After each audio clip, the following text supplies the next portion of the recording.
अस्सलाम वालेकुम नाज़रीन, मैं हूँ उत्पा सफ़वान और आप देख रहे हैं ओपिनियन विद उत्पा सफ़वान। आज का हमारा टॉपिक है आईएमएफ के बारे में।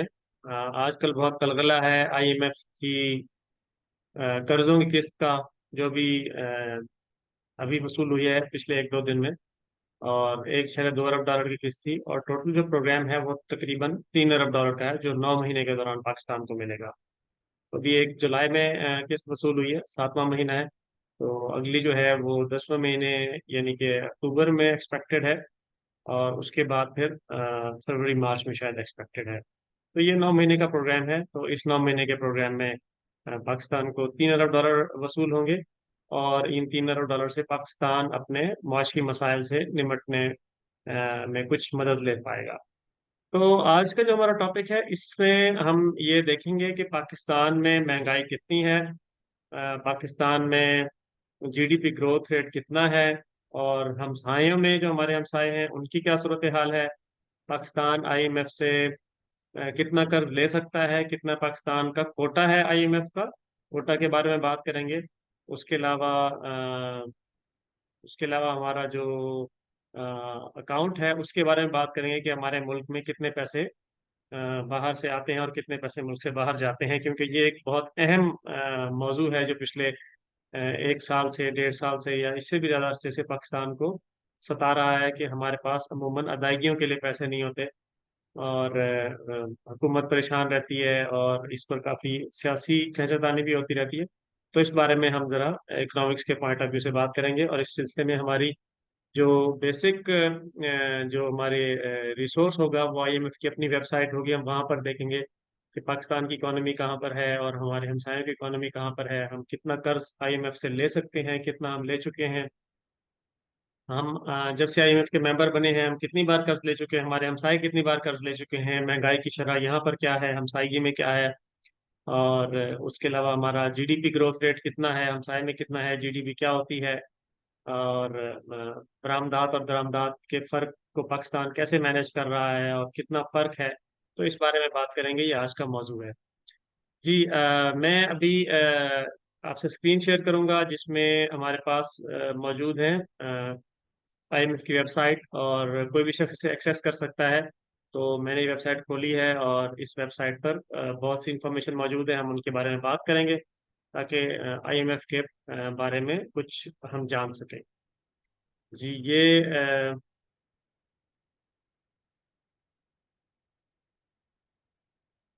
ये एक तो सबसे पहले मैं प्रेस रिलीज पर जाऊंगा आईएमएफ की।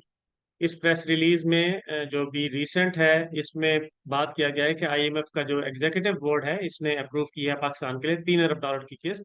और ये एक स्टैंड बाय अरेंजमेंट है। तो आईएमएफ के दो प्रोग्राम हैं, एक स्टैंड बाय अरेंजमेंट होता है जो मुख्तसर मुद्दत का होता है, और दूसरा प्रोग्राम जिसके लिए पाकिस्तान पहले कोशिश कर रहा था और उसकी किस्तें पिछले कुछ माह से पाकिस्तान को नहीं मिल रही थी। तो वो प्रोग्राम फिर वहीं ख़त्म कर दिया गया और उसकी जगह पर ये एक निस्बतन शॉर्ट टर्म प्रोग्राम किया गया जो स्टैंड बाय अरेंजमेंट कहा जाता है। अमूमन इसकी जो कर्जे वापसी की जो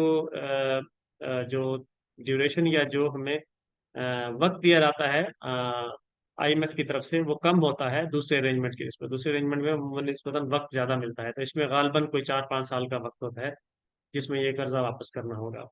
तो इसके बारे में कहा कि उन्होंने कि आईएमएफ ने लिखा अपनी प्रेस रिलीज में कि उन्होंने 9 महीने का पाकिस्तान के लिए स्टैंड बाय अरेंजमेंट मंजूर किया है, जो कि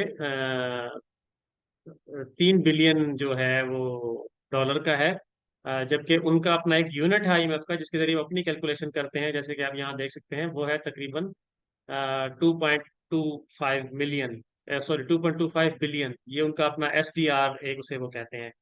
तो उसकी कैलकुलेशन के मुताबिक जब इसे वो कन्वर्ट करते हैं यूएस डॉलर्स में, तो ये तकरीबन 3 बिलियन बनता है। और ये पाकिस्तान का जो एलोकेटेड कोटा है उससे 11% ज्यादा है। अब एलोकेटेड कोटा क्या होता है इस बारे में भी आगे चलकर हम देखेंगे। तो इसमें फिर पाकिस्तान के बारे में बात की है, पाकिस्तान के मामलात के बारे में बात की है कुछ, कि कैसे पाकिस्तान को ये किस्तें मिला करेंगी। और उसके साथ साथ पाकिस्तान की इकोनॉमी के इंडिकेटर्स के बारे में बात की गई है कि हमारा पर कैपिटा जीडीपी कितना है, हमारी आबादी कितनी है, 23 करोड़ 16 लाख यहाँ दिखाई गई है आईएमएफ के रिकॉर्ड में। और हमारा गुर्बत का रेट कितना है जो तकरीबन 21.6% है। और उसके अलावा हमारी जो मेन बरामदात हैं, जिसमें टेक्सटाइल का बताया गया है, जो कि 19.3 अरब डॉलर हैं हमारे 2022 के फाइनेंशियल ईयर के लिए, जो कि पिछले साल खत्म हुआ था जून में।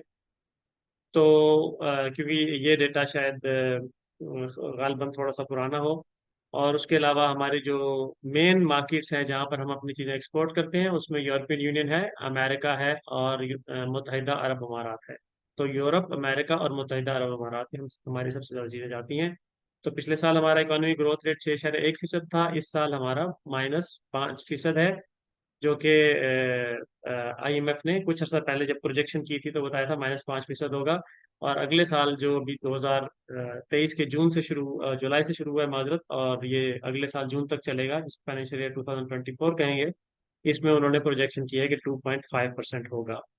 बेरोजगारी का रेट बताया 8%, अगले साल में प्रोजेक्शन की गई है। अभी ये जो साल गुजरा है इसके लिए 8.5% बताई गई थी, और पिछले साल 6.2% था।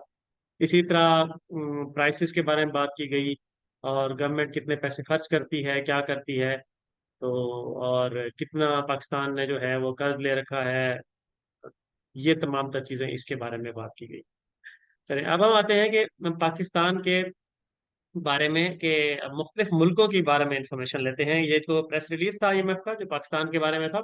मुख्तलिफ मुल्कों के बारे में तो आईएमएफ की वेबसाइट पर जाएंगे, तो उनकी वेबसाइट पर मुख्तलिफ मुल्कों के बारे में वेबसाइट इंफॉर्मेशन दी गई है, ए से लेकर जेड तक। और उसमें आप जिस मुल्क को क्लिक करेंगे उस मुल्क का डेटा सामने आ जाएगा।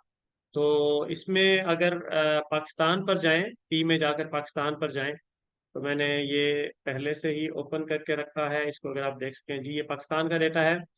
तो इसमें हम देखते हैं कि पाकिस्तान के बारे में जो है खबरें भी दी गई हैं, कि पाकिस्तान के बारे में क्या खबरें हैं, और उसके साथ साथ पाकिस्तान को एट ए ग्लांस बयान किया गया है, पाकिस्तान के बारे में एक थोड़ा सा जायजा थोड़ा सा दिखाया गया है। तो पाकिस्तान का जो प्रोजेक्टेड जीडीपी रेट था वो 0.5% था। पाकिस्तान के ड्राइंग राइट्स एसडीआर स्पेशल कितने हैं? 12.89। एसडीआर मैंने जैसे आपको पहले बताया कि आईएमएफ का अपना एक पैमाना है, जिसके तहत वो किसी भी मुल्क के कर्जा लेने की सलाहियत के बारे में बयान करते हैं, कि पाकिस्तान है मिसाल के तौर पर, या हमारे हमसाए में दीगर मुल्क हैं, इंडिया है, बांग्लादेश है, तो या कोई भी मुल्क, अमेरिका है, तो कोई भी मुल्क अगर आईएमएफ से कर्जा लेना चाहे तो कितना कर्जा ले सकता है, तो उसके लिए वो अपनी कैलकुलेशन करते हैं। उसके लिए उन्होंने अपना एक यूनिट बनाया है जिसको एसडीआर कहते हैं, और उसके तहत वो फैसला करते हैं कि इस मुल्क का कितना कर्जा, कौन सा मुल्क कितना कर्जा आईएमएफ से ले सकता है। तो इस बारे में भी मैं थोड़ा सा एक्सप्लेन करूंगा इनकी वेबसाइट से ही।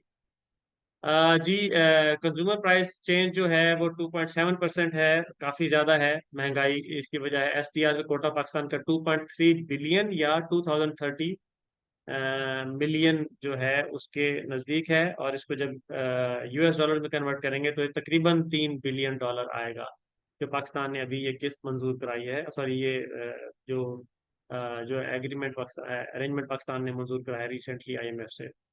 पाकिस्तान की पॉपुलेशन 23 करोड़ बयान की गई। पाकिस्तान 23 बार जा चुका है आईएमएफ के पास जब से पाकिस्तान मेंबर बना है, और पाकिस्तान 1950 में मेंबर बन गया था अपनी आज़ादी के 3 साल बाद ही मेंबर बन गया था। और आईएमएफ का जो गालबन आगाज हुआ था वो गालबन 1945 में हुआ था। और उसके बाद पाकिस्तान के जो लोन्स के बारे में बात की गई, पाकिस्तान के कितने लोन्स हैं, वो भी एसडीआर में बयान किया गया। अब ये थोड़ा सा देखें कि एक ग्राफ की सूरत में बयान किया गया है, जिसमें जीडीपी ग्रोथ रेट है और साथ महंगाई का रेशो है, कि कितनी चीजें महंगी हो रही हैं पाकिस्तान में। जीडीपी ग्रोथ रेट 0.5% बताया गया, और उसके बाद जो हमारी महंगाई बताई गई वो 27.1% दिखाई गया, और इट्स लॉन्गिट्यूडनल डेटा। आप 1980 से लेकर 2025 तक का डेटा यहाँ पर देख सकते हैं। और 2025 यानी कि जो अगले दो दो साल 3 साल आने वाले हैं उनके लिए प्रोजेक्शन जो है वो डॉटेड लाइंस में है, और पीछे जो है वो सॉलिड लाइंस में है। तो पिछला डेटा रियल है और अगला डेटा प्रोजेक्टेड या अंदाजों पर मबनी है। तो ये कहा गया है कि कैसे जो है पाकिस्तान की महंगाई की शरह बढ़ी है। नीला जो लाइन है ये महंगाई की शरह है, और जो सुर्ख लाइन है ये जीडीपी ग्रोथ रेट है, और ये थोड़ा सा कम हुआ है। और अगर आप जीडीपी ग्रोथ रेट को देखें तो ये ग्रोथ रेट ड्यूरिंग लास्ट 40 और 42 ईयर्स ये थोड़ा सा डिक्लाइन हुआ है, अगर आप यहाँ से देखें और इस तरफ जाएं तो ये डिक्लाइनिंग की, बल्कि थोड़ा नहीं काफी ज्यादा डिक्लाइन हुआ है, ये डिक्लाइनिंग की तरफ है। जी। अब हम इसी तरह का डेटा इंडिया के बारे में देखेंगे। जी, ये इंडिया का डेटा है। आ, और इंडिया के बारे में इन लोगों ने कहा है एट ए ग्लांस में कि इनका जीडीपी ग्रोथ रेट 5.9% है।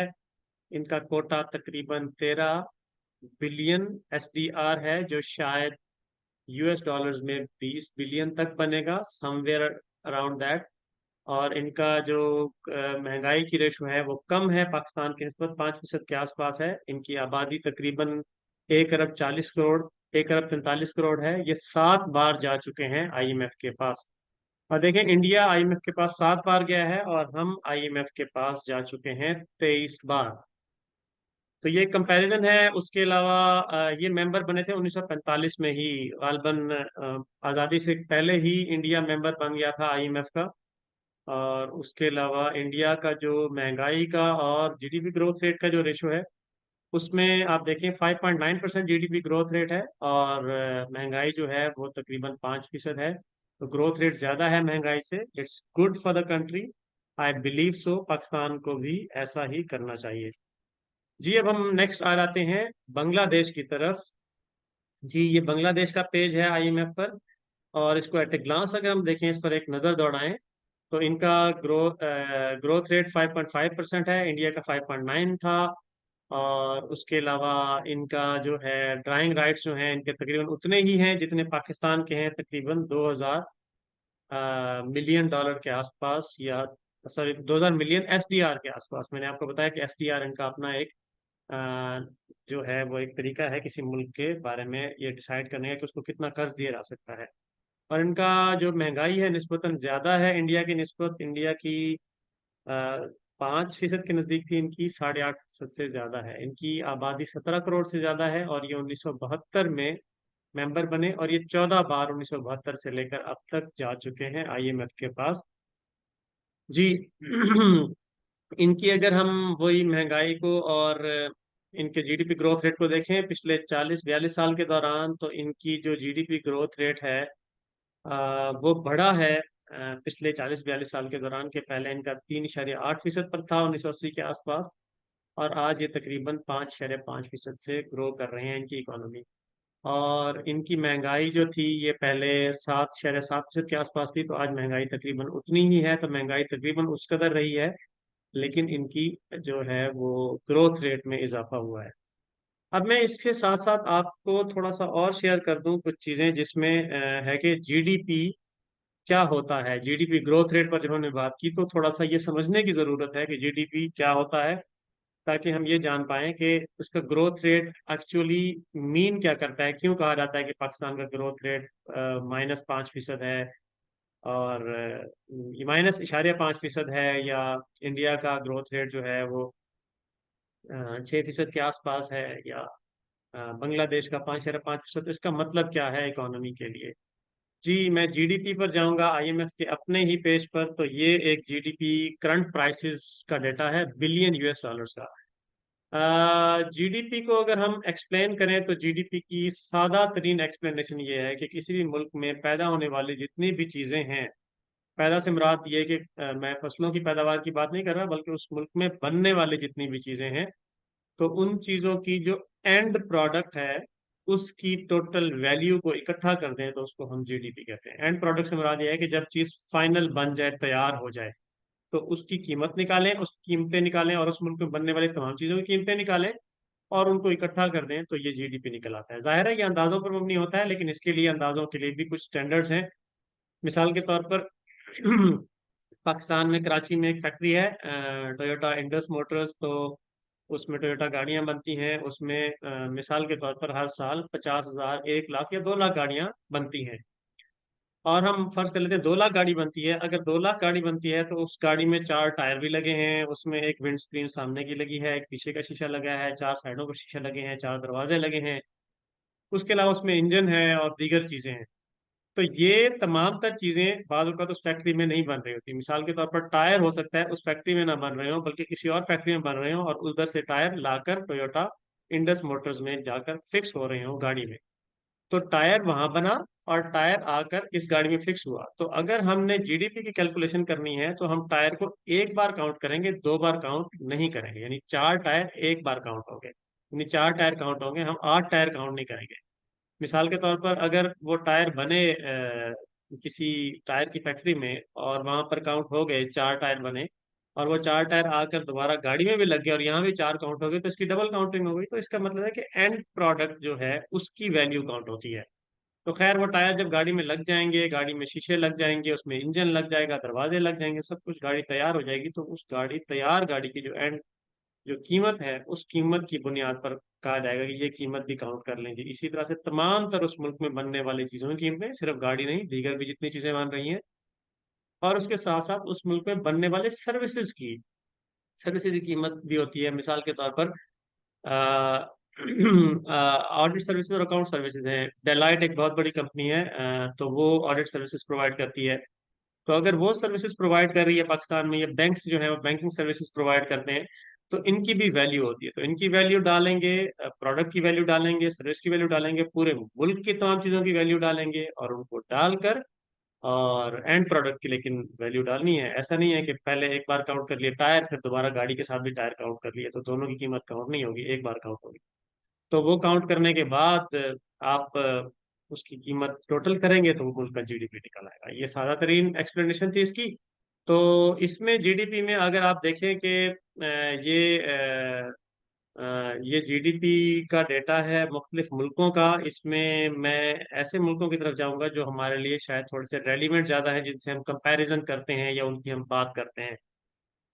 बांग्लादेश का अगर आप देखें, 420 बिलियन डॉलर जीडीपी है। यानी इसकी टोटल प्रोडक्ट्स और सर्विसेज की जो कीमत है मुल्क की, जो किसी एक साल के दौरान बनती है एंड प्रोडक्ट और सर्विसेज की, तो उसकी कीमत साल में 420 बिलियन डॉलर बनती है। इसी तरह से अगर हम चले जाएं छोटे ममालिक की तरफ, बेल्जियम छोटा मुल्क है, लेकिन यूरोपीय यूनियन के ममालिक की जीडीपी ज्यादा है, तो 624 बिलियन इसका जीडीपी है। इसी तरह से अगर हम चले जाएं ब्राजील की तरफ, तो तकरीबन 2000 बिलियन डॉलर्स का जीडीपी है। और इसके साथ साथ अगर आप चले जाएं चाइना की तरफ, जी चाइना का तकरीबन 19,000 बिलियन डॉलर जीडीपी है, और दुनिया की दूसरी बड़ी मेरी राय में ये इकोनॉमी है जीडीपी के लिहाज से। और अगर हम चाइना के साथ साथ नीचे दीगर ममालिक में चले जाएं, तो डेनमार्क का 405 बिलियन डॉलर का है, छोटा सा मुल्क है, लेकिन यूरोपीय यूनियन के अक्सर ममालिक का जीडीपी ज्यादा है, तरक्की वहाँ ज्यादा हुई है। मिस्र का 387 अरब डॉलर जीडीपी है।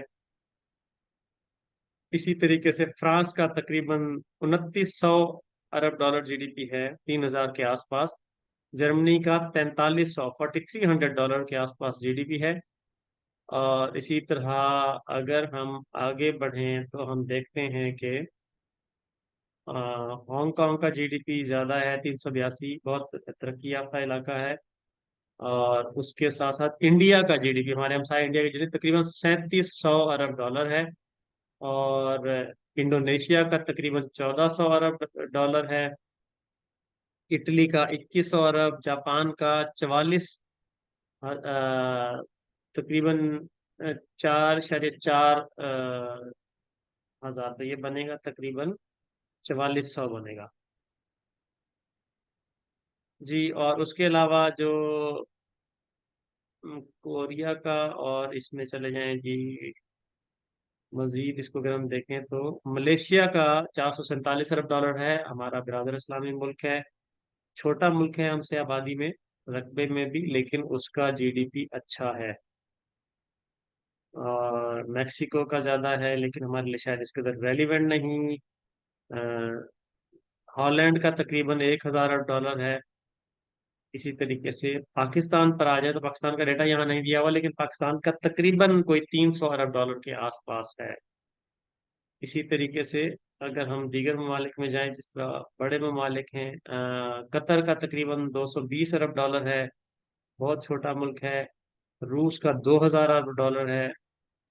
तो इसी तरीके से अगर हम देखें यूनाइटेड स्टेट्स ऑफ अमेरिका का, अ, एक सेकेंड मुझे दीजिएगा जी, ये हाँ जी, ये देखें अगर हम डेटा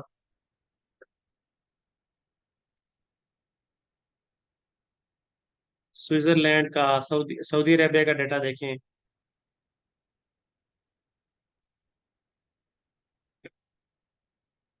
जी, रशिया का हम देखें तो पाकिस्तान का डेटा अवेलेबल नहीं है। इसी तरह पैराग्वे और पीरू का डेटा, और उसके बाद हम आते हैं फिलीपाइंस का तकरीबन 440 अरब डॉलर है। और उसके बाद कतर का हमने देखा। अ, फिर उसके बाद ये ममालिक शायद हमारे लिए इसके अंदर रेलिवेंट नहीं बात करने के लिए। अ, सिंगापुर का 515 अरब डॉलर है, काफी छोटा मुल्क है लेकिन रकबे और आबादी के लिहाज से, लेकिन तरक्की याफ्ता ज्यादा है। और उसके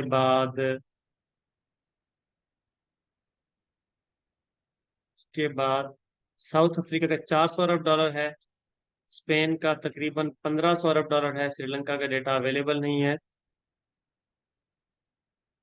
स्विट्जरलैंड का 870 अरब डॉलर है। स्वीडन का 600 अरब डॉलर। शाम का डेटा अवेलेबल नहीं है। ताइवान का तकरीबन 800 अरब डॉलर है।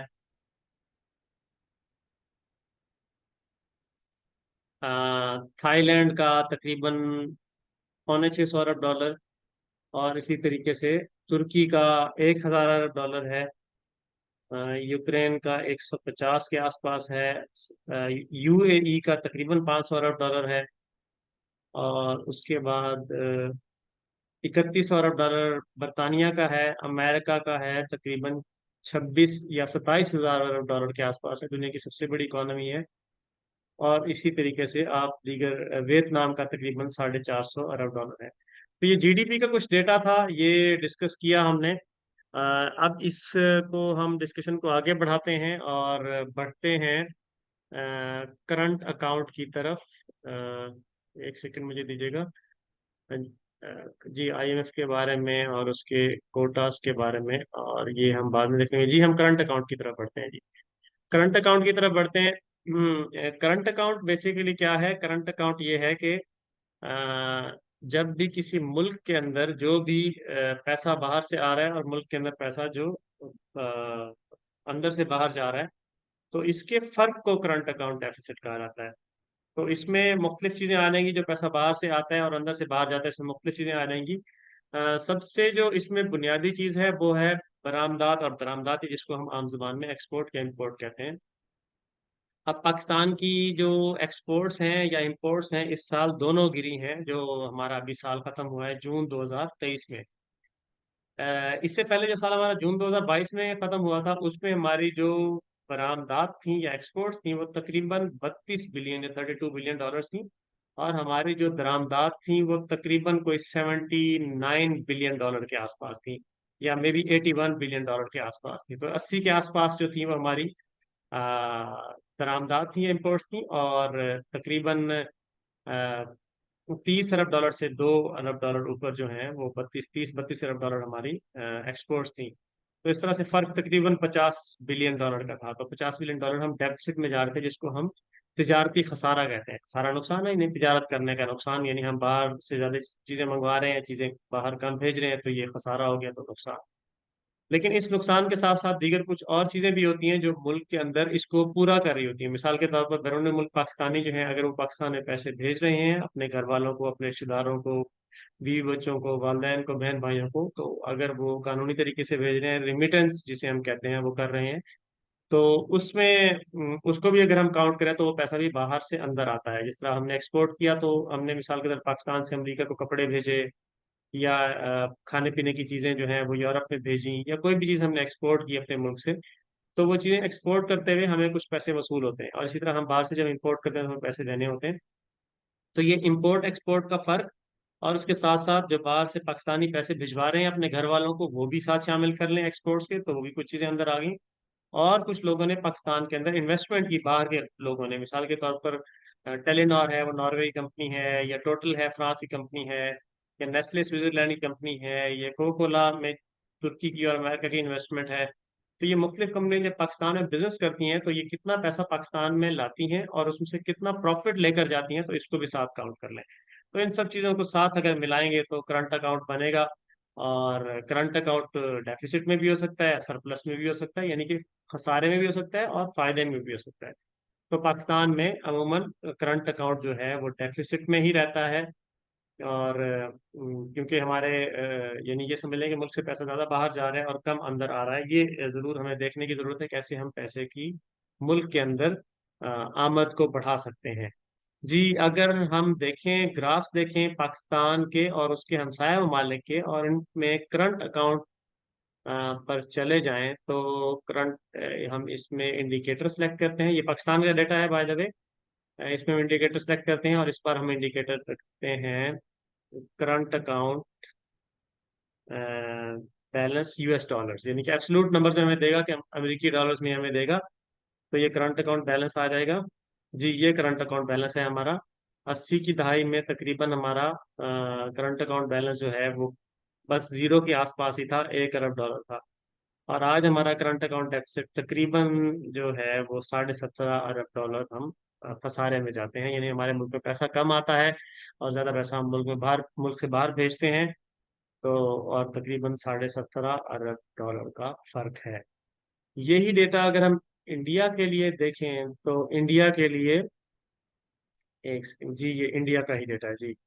आईएमएफ की वेबसाइट पर इसमें हम करंट अकाउंट डेफिसिट को सिलेक्ट कर लें और अमेरिका अमेरिकन डॉलर्स में देख लें करंट अकाउंट डेफिसिट को, तो इनका करंट अकाउंट डेफिसिट जो है वो अभी करंटली 80 बिलियन डॉलर के आसपास है, इनका नुकसान है। लेकिन ये काफी बड़ा मुल्क है, जाहिर है इनकी इकोनॉमी काफी ज्यादा बड़ी है, तो ये इसको अपने तरीके से मैनेज करते होंगे और किस तरीके से इसको देखते होंगे, और इंपोर्ट्स एक्सपोर्ट्स के फर्क और दीगर चीजें इनको कैसे मैनेज करते होंगे। तो इनकी फिक्रें भी कुछ अलग हैं हमसे। हमारी फिक्रें ये हैं कि हमें आईएमएफ से कर्ज मिल जाए, तो इनकी ये फिक्रें ये हैं कि उनके मुल्क के अंदर गुर्बत कैसे मजीद कम हो सके, और कार्बन एमिशन और दीगर चीजें जो हैं वो they are on a different path. That's what I believe being a student of economics. जी, ये अब ये हम बांग्लादेश में जाते हैं और बांग्लादेश के डेटा में भी हम यूएस डॉलर्स में करंट अकाउंट डेफिसिट देख लेते हैं। तो करंट अकाउंट डेफिसिट जो है वो आजकल तकरीबन 9 अरब डॉलर के आसपास है। तो ये किसी हद तक इंडिकेटर होता है जी। हमने अब आप जो डिस्कशन की आज, वो डिस्कशन की आईएमएफ के बारे में, जीडीपीस क्या होते हैं, जीडीपीस के साथ साथ हमने ये बात की कि महंगाई कितनी है पाकिस्तान में, हमसाया मुल्कों में महंगाई कितनी है, पाकिस्तान की इकोनॉमी किस रेट से ग्रो कर रही है, हमसाया मुल्कों की इकोनॉमी किस रेट से ग्रो कर रही है। और साथ साथ हमने मुख्तलिफ दुनिया की जो इकोनॉमीज हैं उनका साइज देखा जीडीपी के लिहाज से कि जीडीपी कितना है उनका। और साथ हमने करंट अकाउंट डेफिसिट पर बात की।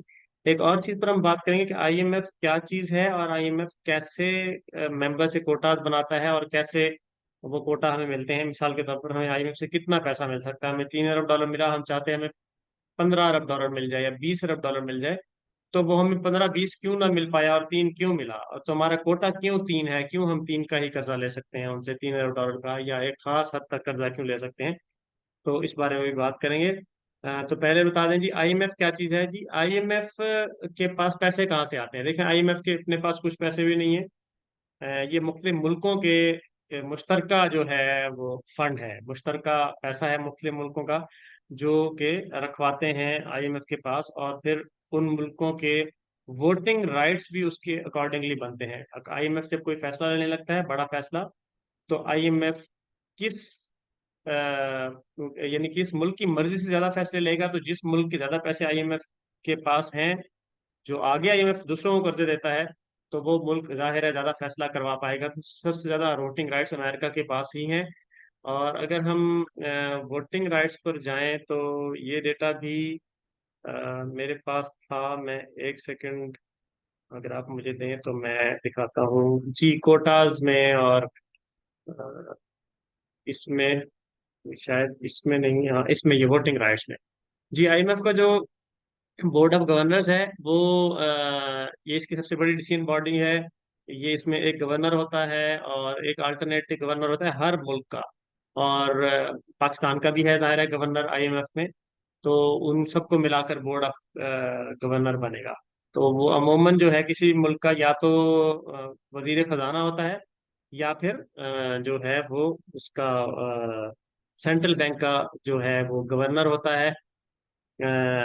यानी कि अमूमन मिनिस्टर ऑफ फाइनेंस है या governor of the central bank है। तो पाकिस्तान में स्टेट बैंक सेंट्रल बैंक है, और मिनिस्टर ऑफ फाइनेंस जो है इनमें से कोई एक जो है वो बोर्ड ऑफ गवर्नर्स में, आईएमएफ के बोर्ड ऑफ गवर्नर्स में शामिल होगा।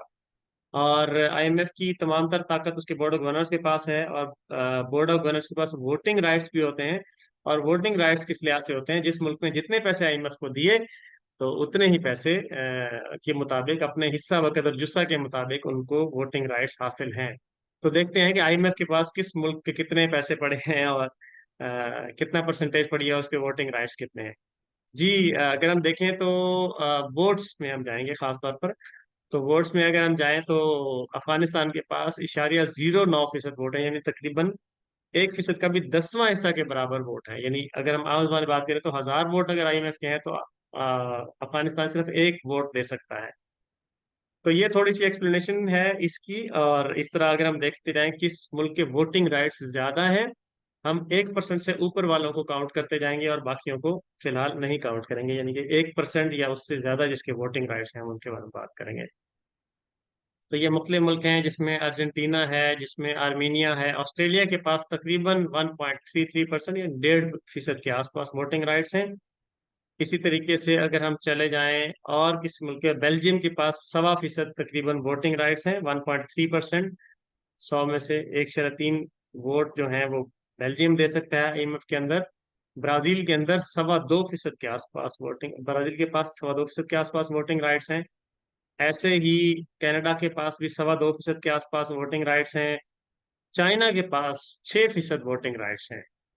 जी, और उसके साथ साथ अगर हम देखें 1% से ऊपर और कौन से ममालिक हैं जिनके पास वोटिंग राइट्स हैं, जिसमें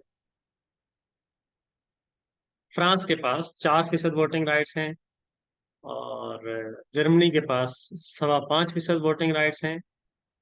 और इसके साथ साथ इंडिया के पास, भारत के पास 2.5% से ज्यादा वोटिंग राइट्स हैं, 2.63। जाहिर है बड़ी इकोनॉमी है, उनको कंट्रीब्यूशन भी ज्यादा होगा आईएमएफ में, इसलिए वोटिंग राइट्स भी ज्यादा हैं। इटली के पास 3% के आसपास वोटिंग राइट्स हैं। इसी तरह जापान के पास 6% के आसपास वोटिंग राइट्स हैं। कोरिया, मेरी मेरी राय में ये जनूबी कोरिया होगा, इसके पास तकरीबन 2.25% वोटिंग राइट्स हैं। और इसके साथ साथ वोटिंग राइट्स, मैक्सिको के पास 2.25% वोटिंग राइट्स हैं। और ऐसे ही आप देख लें कि 2.5% के आसपास रशिया के पास, रूस के पास वोटिंग राइट्स हैं। 2% सऊदी अरब के पास वोटिंग राइट्स हैं। और सिंगापुर के पास 1% से कुछ कम वोटिंग राइट्स हैं। स्पेन के पास तकरीबन 2% वोटिंग राइट्स हैं। स्वीडन के पास 90, सॉरी, 1% के आसपास वोटिंग राइट्स हैं। स्विट्जरलैंड के पास 100% के आसपास वोटिंग राइट्स हैं। ऐसे ही अगर हम इसको आगे बढ़ाएं तो हमें नजर आएगा कि अमेरिका के पास तकरीबन 16.5% वोटिंग राइट्स हैं, जो सबसे ज्यादा हैं आईएमएफ में। और बरतानिया के पास 4% वोटिंग राइट्स हैं। जी, ये तो कुछ ममालिक थे जिनके वोटिंग राइट्स ज्यादा हैं, और टोटल वोटिंग राइट्स जो हैं वो 100% हो गए। हम दो ममालिक को देख लेते हैं जिनका जिक्र हमने नहीं किया, क्योंकि शायद उनके वोटिंग राइट्स 1% से कम होंगे। एक हमारा मुल्क और एक हमारा हमसाया मुल्क। क्योंकि इंडिया का हमने डिस्कस कर दिया, दूसरा हमसाया मुल्क की बात कर लेते हैं। पाकिस्तान के पास तकरीबन 0.5% वोटिंग राइट्स है, यानी कि अगर 200 वोट होंगे तो पाकिस्तान का एक वोट पड़ेगा उसमें से, बाकी 199 वोट जो हैं वो दूसरे लोग डालेंगे। तो पाकिस्तान के जो अल्टरनेट गवर्नर हैं, उनका नाम है जी जमील अहमद इमदादुल्ला भोसाल। ये गालबन हमारे मिनिस्ट्री ऑफ फाइनेंस के कोई सेक्रेटरी होंगे या ऐसा कुछ होगा, या हो सकता है स्टेट बैंक के डिप्टी गवर्नर हो, तो ये गवर्नर अल्टरनेट होंगे मे भी। और हमारे जो गवर्नर होंगे वो गालबन हमारे वजीर खजाना होंगे, या स्टेट बैंक के गवर्नर ही हमारे तरफ से गवर्नर होंगे आईएमएफ के अंदर। तो हमारे यानी कि 0.5% के आसपास वोटिंग राइट्स हैं। और अगर हम देखें कि हमारा हमसाया मुल्क भारत के हमने देख लिए वोटिंग राइट्स, हम दूसरे हमसाया मुल्क बांग्लादेश की बात करते हैं, उनके पास कितने वोटिंग राइट्स हैं। तो बांग्लादेश के पास जो वोटिंग राइट्स हैं वो हैं पाकिस्तान से तकरीबन आधे वोटिंग राइट्स हैं। यानी कि अगर 400 वोट होंगे तो उनमें से एक वोट बांग्लादेश का होगा। अगर 200 वोट होंगे तो एक वोट हमारा होगा, तो हमारे तकरीबन आधे वोटिंग राइट्स है। तो ये वोटिंग राइट्स की बात आ गई, बोर्ड ऑफ डायरेक्टर्स की बात आ गई। अब हम बात करते हैं जी कि आईएमएफ को कौन फाइनेंसिंग करता है। मैंने पहले बताया आपको कि आईएमएफ के पैसे उन तमाम मुल्कों से आते हैं जो कि अपने मेंबर हैं आईएमएफ के, और वो अपना कोटा करवा लेते हैं। पैसे दिए और कोटा करवा लिया, ठीक है जी, हमने आपको इतने पैसे दे दिए, हमारा कोटा रख दें ताकि जब हमें जरूरत पड़े तो हम आपके पास भागे भागे आए और आप हमें कर्ज दे दें। तो इस तरह से ये काम करता है। और करंट अकाउंट की बात कर ली हमने, जीडीपी की बात कर ली, पाकिस्तान की बात की, इंडिया की बात की, बांग्लादेश की बात की। तो ये आईएमएफ के कोटाज जो हैं इसके बारे में थोड़ी सी डिस्कशन है कि आईएमएफ कोटाज क्या है। बेसिकली ये है कि कोई मुल्क जो है उसकी जो पोजीशन है दुनिया की इकोनॉमी में, वो उसके कोटा को यानी डिटरमिन करती है। कि पाकिस्तान की जो इकोनॉमी पोजीशन है उसके लिहाज से पाकिस्तान में कोटा बनता है, जो यूएसए की इकोनॉमी पोजीशन है उसके लिहाज से उसको कोटा बनता है, और इसी तरह से दीगर मुल्कों की जो इकोनॉमी पोजीशन है उसके लिहाज से कोटा बनता है। और एक कोटा को ये एसडीआर की सूरत में बयान करते हैं, जैसे मैंने पहले आपको कहा कि उसका उसका नाम है स्पेशल ड्राइंग राइट्स। ये इनका अपना यूनिट है, उसके जरिए से ये हर मुल्क का कोटा बनाते हैं। तो पाकिस्तान कोटा तकरीबन 2.2 बिलियन एसडीआर है, तो वो यूएसडी में तकरीबन 2.75 बिलियन या 3 बिलियन के आसपास बनेगा। तो ये हमारी आज की डिस्कशन थी आईएमएफ के बारे में। काफी डिटेल डिस्कशन थी। कोशिश की है कि आईएमएफ को देखा जाए कि कैसे काम करता है। मेरी राय ये है किसी हद तक कि आईएमएफ जो है वो कैपिटलिज्म और इसको प्रमोट करने के लिए काम करता है। और मेरी राय ये है कि अगर कोटा किसी एक मुल्क का उसकी इकोनॉमी की वैल्यू के मुताबिक ही है आईएमएफ में, तो इसका मतलब है कि एक मुल्क जिसकी इकोनॉमी ज्यादा बड़ी नहीं है तो वो कभी भी आईएमएफ से ज्यादा बड़ा कोटा नहीं ले सकता। तो ये एक तरह से है कि अगर एक मुल्क छोटा है तो उसका कोटा भी छोटा है, तो वो कर्ज भी कम ले पाएगा, तो वो तो फंसा ही रहेगा। तो जैसे अगर हम यानी ये एक निस्बतन सुपरफिशियल सी एक्सप्लेनेशन है इस बात की। इस पर डिटेल में भी डिस्कशन की जा सकती है, लेकिन अगर हम कुछ इकोनॉमीज को देखें जो पिछले कुछ अरसे में जिन जो आगे बढ़ी हैं, तो गालबन वो इस स्टैंडर्ड से तो आगे नहीं बढ़ी होंगी ना कि आईएमएफ ने कितना हमें कोटा एलोकेट किया हुआ है दुनिया की इकोनॉमी में, क्योंकि वो जब तरक्की कर गए तो वो पहले से कहीं ज़्यादा बड़े हो गए, या उनका दुनिया की इकोनॉमीज में जो एक परसेंटेज थी वो कहीं ज़्यादा बड़ी हो गई पहले से। तो एक अच्छी एग्जांपल हमारे सामने चाइना की है। बांग्लादेश ने भी काफ़ी ग्रो किया है अपनी इकोनॉमी को पिछले 15 साल में, और इंडिया की इकोनॉमी काफ़ी ग्रो की है।